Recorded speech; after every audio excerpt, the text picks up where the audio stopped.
Hello and welcome to Business Daily. Coming to you live from Seoul, I'm Lee Ji-yoon. Here's what you can look forward to in the latter half of our show. Getting a makeover. Traditional markets here in Korea are putting on new clothes to make themselves more appealing to customers. Plugging in, the Internet of Things is becoming reality. Connectivity is the operative word, even for simple appliances at an upcoming trade show. These stories and more coming right up. Korea's current state of economy is showing signs similar to those of Japan's so-called lost decade in the 90s, a time of economic crisis, especially in terms of its slumping exports. The Korea Development Institute says that Korea's global market share in exports that China has strong potential in has dropped by 21% over the past 6 years, a greater decrease Japan saw to Korea in the early 90s. Korean exporters are seeing challenges mounting from China as its export potential continues to overtake categories that Korea once had a strong grip on. The institute says that Korea needs to differentiate its products to give it a competitive edge over other developing markets. The Korean government will set out to proactively protect its waters from oil spills and other forms of marine pollution. The Oceans and Fisheries Ministry announced that it plans to work with related research institutes to establish a comprehensive plan for marine risk management. It said it will upgrade its accident response system by the year 2019, plot out a danger zone map, and boost its monitoring capabilities. Korea's online gaming market has shrunk by roughly $1 billion since the law banning minors from playing internet games late into the night was put into place 3 years ago. According to a report by Korea Economic Research Institute, the so-called shutdown rule slammed the brakes on growth in the gaming industry, causing it to shrink for 2 consecutive years. The market posted negative 0.3% growth in 2013 and dipped by 1.8% last year. In terms of effectiveness, the institute says the law restricting gaming for minors between midnight and 6 a.m. has brought down the number of high-risk gamers by roughly 5%. At the end of last year, Samsung and Apple shared the title of being the world's biggest smartphone maker after Apple lurched forward with its new iPhone models. But those results have turned again as Samsung reclaimed the crown in the first quarter of this year.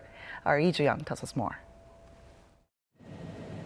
Samsung Electronics has recaptured its title as the world's top smartphone vendor in the first quarter, beating arch-rival Apple in terms of sales volume.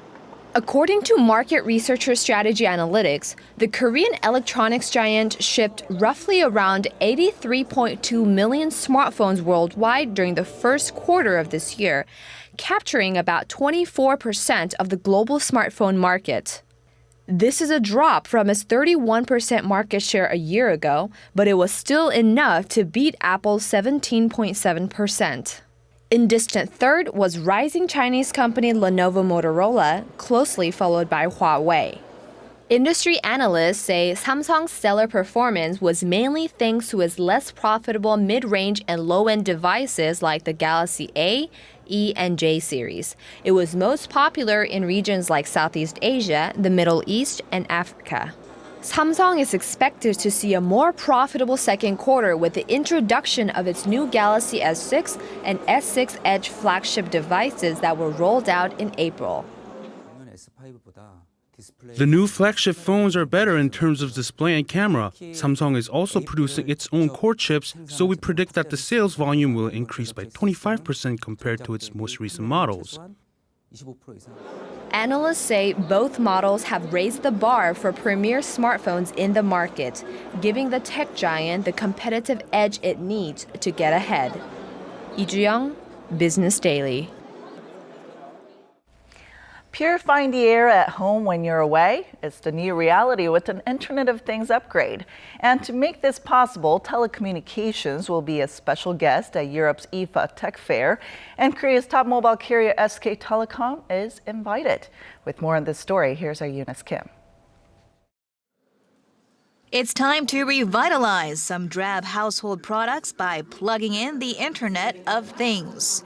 That's what will be on offer when Europe's largest tech show, IFA, kicks off in Berlin starting September 4th.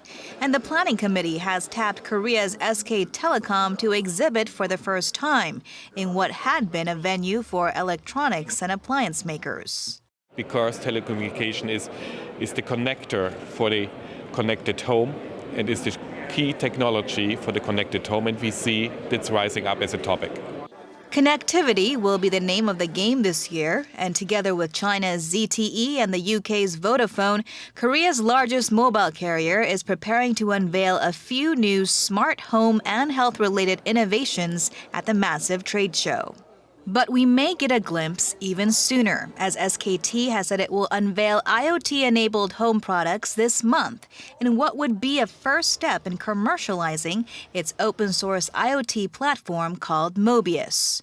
It's a move that industry watchers say will be followed by many. Products according to a smart home idea, will be connected at every time and everywhere. So smart home is at least even also be so coming or swapping over from the consumer electronic market. With a tap on a watch, it won't be long before users will have control over their homes anywhere, anytime. And it just may be that more appliances will see connectivity sooner than expected in this machine-to-machine rendezvous. Eunice Kim, Business Daily.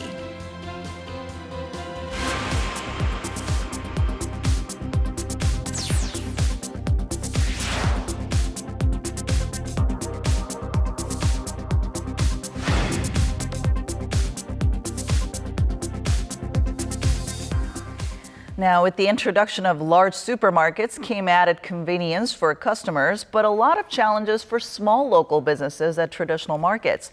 But a new influx of customers are revisiting these markets, shedding light on the once dull neighborhood with sagging business. To tell us more about revitalizing Korea's traditional market, our Shin Se-min joins us this morning. So good to see you here, Se-min. Morning, Ju. All right, so I hear that traditional markets have been taking things to a different level these days. That's right. A living proof of that would be Nambu Traditional Market located in Cheonju of Jeollabuk-do Province. That's a little over 2.5 hours drive from the capital, Seoul. Okay. And an interesting point here with this market is that a group of young entrepreneurs, some 50 of them, all in their ages of 20s and 30s, have gathered up to start their own businesses. Kim Eun-hong is one of 49 young entrepreneurs who've set up shop in this traditional market. He dreamed of starting a restaurant business for years.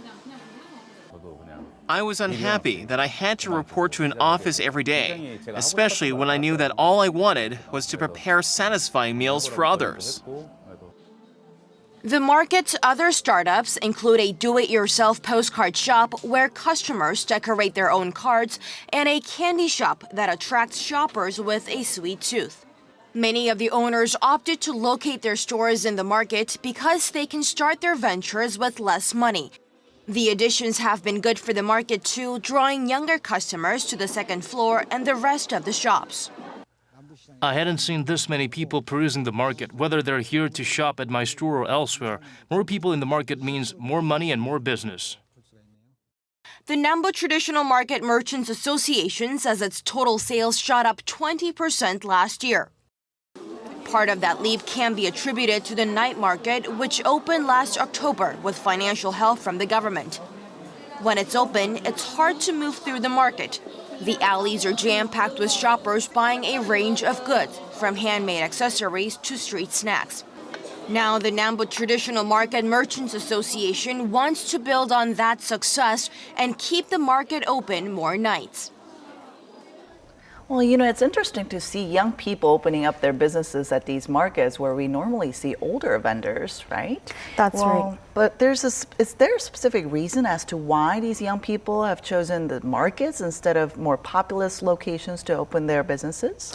Good point. In the beginning, the Nambu Traditional Market and the local government have teamed up to use their empty spaces at the market. So they started out by renting out the empty spaces to young potential entrepreneurs who, just like any other at a young age, don't have enough to start up their own businesses.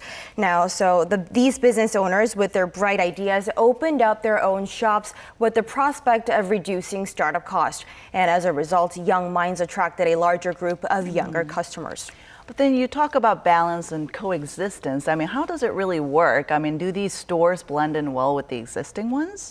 Normally, it's a little difficult to imagine these modern cafes and candy shops to be aligned with other stalls at traditional markets, and that's probably because we haven't seen such cases yet.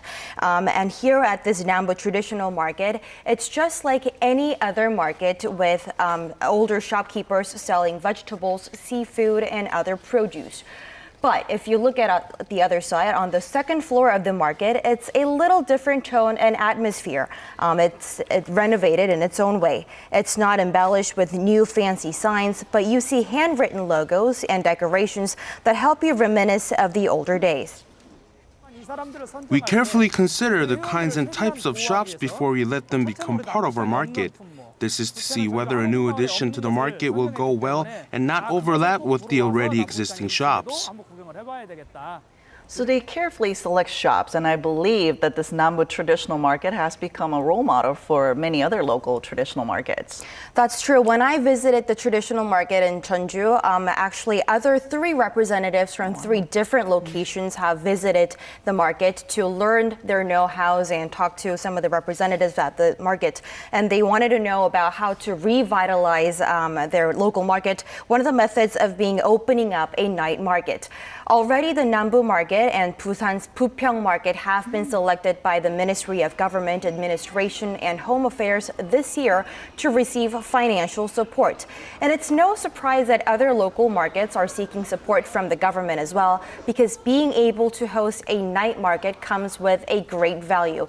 Not only does it rake in extra sales, it also revives the local community, as a night market allows more people in the local community to do businesses and have jobs. And this is good for customers that get out of work late, since they have time to go there and shop at night. So it's good for both vendors and customers. Yes, it is a win-win strategy. All right. Thank you for coming in today, Samin. My pleasure.